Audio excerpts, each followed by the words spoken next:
Ponto Político, em sua fonte diária de análise política clara e imparcial, descomplicamos os fatos para você entender o Brasil e o mundo. Inscreva-se e esteja sempre bem informado. Presidente, no caso da trama golpista que foi julgada essa semana, o senhor se tornou réu. O senhor falou que conversou já com auxiliares sobre alternativas, mas não sobre ruptura. Quais foram essas alternativas, então? Olha, para você chegar aí, você tem que dar um pouquinho um passo atrás. Eu sempre desconfiei das urnas eletrônicas, desde 2012. Não foi de agora. Junto com outros parlamentares, como Flávio Dino, Carlos Lupe, tá? E mais uma dezena deles.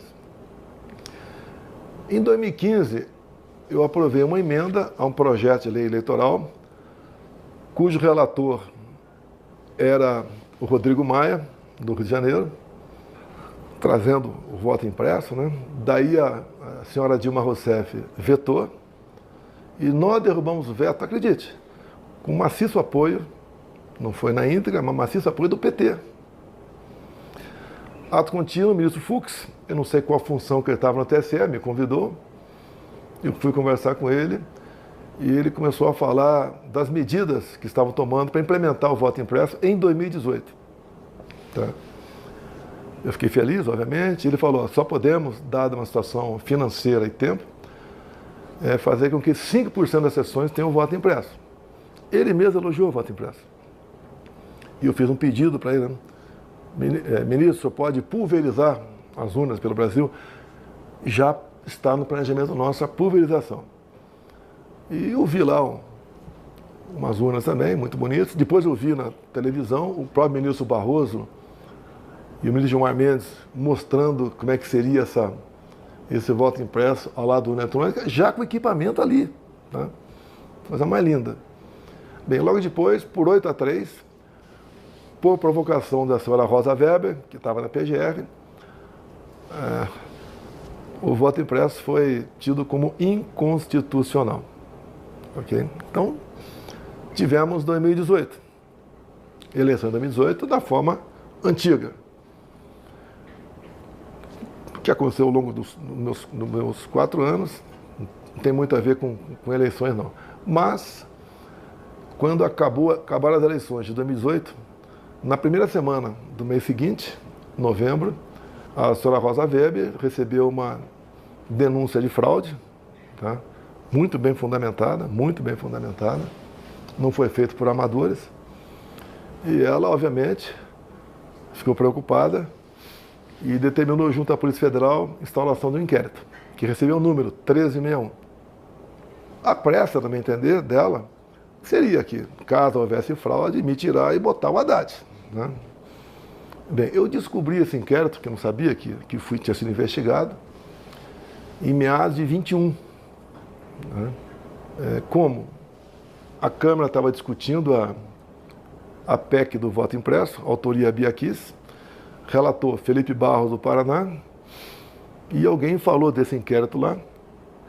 O Felipe Barros botou em votação um requerimento para a PF fornecer o inquérito, foi aprovado por unanimidade, eles receberam o inquérito, distribuíram, chegou uma cópia para mim. Eu fiquei apavorado. Tá?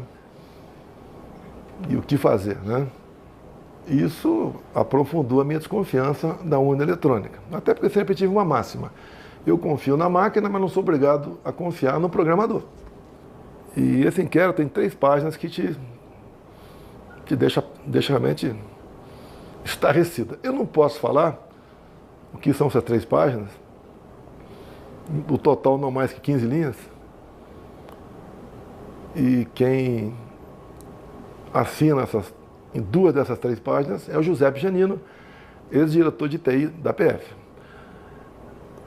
do TSE. Bem, o que aconteceu também? O ministro Fachin, presidindo o TSE, eu não sei o mês certo, de 22, ele faz uma reunião com embaixadores, uma política privativa do presidente da República. Lógico, fiquei sabendo do que aconteceu. O mais importante, ele praticamente apelou para os seus embaixadores, uns 60, que tão logo acabasse o resultado, tão logo o TSE apontasse o vencedor das eleições, vocês devem fazer gestões juntos aos seus respectivos chefes de Estado para reconhecer o vitorioso. Ué, não entendi, né? Porque sempre cabe, depois das eleições, até previstas resoluções de lei que você pode recorrer. Mas ele fez questão de falar que acabou a eleição, o TSE mostrou, tem que reconhecer. Daí então eu pedi que preparasse uma reunião com embaixadores também. 2 meses depois, fiz a reunião. Dissequei o inquérito 13.000. Lembro, convidei o ministro Fachin a participar dessa reunião, ou um representante dele, não foi ninguém no TSE. E eu dissequei então para os embaixadores o inquérito 13.000. Ok?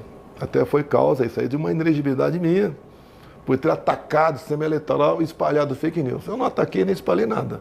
Eu mostrei o que estava dentro do inquérito. Então logo acabou essa reunião minha, acho que foi no dia seguinte, se não me engano, teve uma live também. A live sei a data, 29 de julho de 21. Não. Tem uma live, tá? A data exata é aqui. O ministro presidente do TSE, Alexandre de Moraes, classificou esse inquérito, que era ostensivo, em confidencial. Ou seja, linguagem popular, secreto. Tá? Obviamente, a partir daquele momento, eu não podia mais falar o que estava lá dentro. Tá? Se eu falar, os meus inquéritos confidenciais vazavam à vontade o que interessava para eles. Para mim, botar numa situação sempre complicada, né? Mas se eu vazar aqui, eu posso ser decretada minha prisão amanhã. Bem, você perguntou o quê para eu concluir aqui? Eu perguntei que o senhor falou que conversou com auxiliares sobre alternativas. Tá, vamos lá. Quais são as alternativas? Acabaram as eleições de 22. Eu não esperava aquele resultado. Tanto é apenas uma coincidência, né? Naquele tal vídeo da reunião do golpe, que tinha umas 30 pessoas com plaquinha na frente, né? Golpe com 30 plaquinhas na frente. Eu aumento o apelo para os ministros, né? Cada um mostrar o seu serviço, porque não adianta eu ter 70% dos votos na urna, porque iriam aparecer apenas 49%. Por coincidência eu acertei. Tá? Bem, então acabaram as eleições. O que nós fizemos? Em novembro de 22. A gente queria questionar de uma forma crescente o TSE, porque faz parte da regra do jogo. Em 2014, o Aécio Neves fez isso, até fez uma auditoria externa com o seu partido para ver o que aconteceu nas urnas eletrônicas e o parecer final da auditoria foi que as urnas eram inauditáveis. Então nós entramos com a petição. No dia seguinte, o senhor Alexandre de Moraes mandou arquivar e nos deu uma multa de 22 milhões de reais. Eu nunca vi uma advogada, a primeira vez que vai peticionar uma ação, tá? Tudo bem. Nós reunimos aqui, naquela época eu podia falar com o Valdemar, reunimos. Qual é a conclusão? Se a gente recorresse, a multa podia passar para 200 milhões, ou podia até ter o registro cassado do partido. O que pode fazer? Se eu não vou recorrer à Justiça Eleitoral, pode ir para onde? Eu sempre falei em 4 linhas da Constituição, e assim eu agi ao longo do mandato. Você deve se lembrar, toda semana eu tinha uma ação do Supremo em cima de mim, ao longo dos 4 anos de mandato. Eu conversei com umas pessoas, dentro das 4 linhas que vocês estão cansados de falar, o que a gente pode fazer? Daí foi olhado lá, sítio, defesa, 4.2, intervenção. Essas foram as possibilidades aventadas, então. O que a gente podia fazer legalmente, tá? Não foi decisão. E daí falou-se estado de sítio, estado de defesa, reuni 2 vezes com os comandantes militares, né, com as outras pessoas perdidas por ali, né, mas nada com muita profundidade, porque quando você perde a eleição, você fica um peixe fora d'água. Metade do seu ministério, você tem que tomar cuidado para conversar com os caras, né? E também eles querem voltar à normalidade da vida deles, você não pode botar pressão em cima deles. E daí, entrando no processo, né, até no depoimento do comandante do Exército, ele fala que foi discutida possibilidades de dispositivos constitucionais. Qual o problema? Gostou desse vídeo? Se inscreve nesse canal, curte, comenta e compartilha para que mais pessoas saibam dessas informações.